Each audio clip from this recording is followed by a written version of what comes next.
Welcome to The Right Question. I'm Daphne Gray Grant. Today my topic is how to stay committed to your book.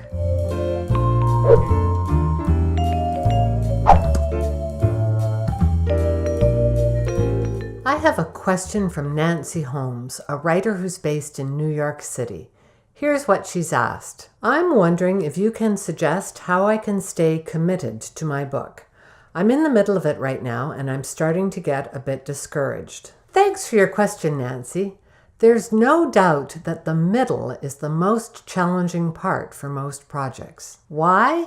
Well, think about the feelings surrounding the beginning of anything. We're excited. We haven't yet encountered any of the difficult problems. We're only beginning to start the hard, slogging work. And now consider the end. Sure, there will be many long hours and maybe the odd crisis or two to contend with, but yay, the finish line is in sight. That positive feeling helps keep us knuckled down and motivated. Who isn't willing to work a few late nights when we know the project is almost completed? But the middle? That's the point that really sucks. We've encountered many problems. In fact, that's the point at which the problems seem their most intractable. We've worked long and hard, and we still haven't seen any of the payoffs. We feel exhausted and discouraged and broken down. Is it really worth the effort, we might ask ourselves? And it seems the answer might just be no. But having navigated a number of big projects myself, I can tell you that yes, it usually is worth the effort. To help get yourself through the messy middle, you're going to need some organization and some endurance. I was speaking with a colleague this week who has written 200,000 words for her 80,000 word book. Yes, those numbers are correct.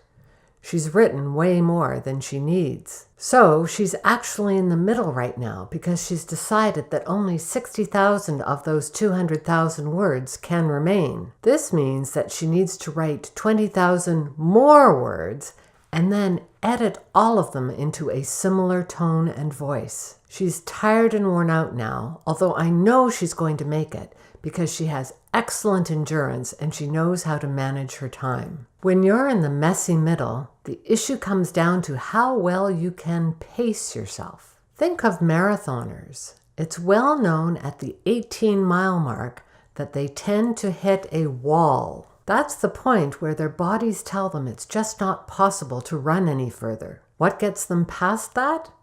Partly, it's physical conditioning, but only partly. It's also mental conditioning. Here are 5 tips for writers I've just adapted from a blog post I've read on marathoning. Tip 1.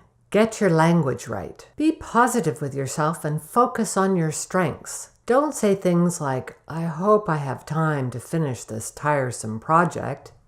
Instead say, I'm good at finishing projects and I'm smart enough to work on this a little bit every day. Tip number 2. Rehearse coping with the bad bits as well as the positive ones. Don't just focus on the wonderful goal of having a finished copy of the printed book in your hands. Instead, visualize yourself at the computer editing a particularly difficult passage and see yourself succeeding at it.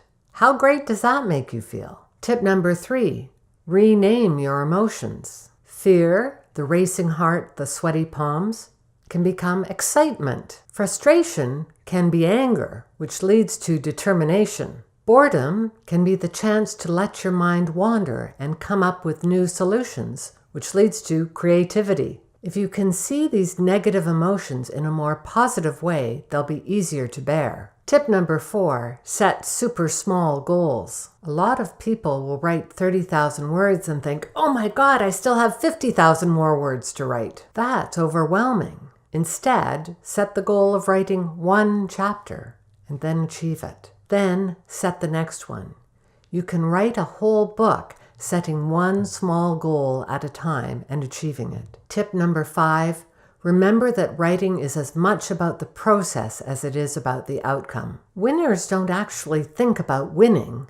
They think about putting in a winning performance. Writing a book will not only give you a book at the end of it, it will also make you a person who is capable of writing a book. Give yourself the time you need to do this remarkable, worthwhile, inspiring job. Finally, let me wrap up with a quote from the famed Danish writer Isaac Dinesen, author of Out of Africa.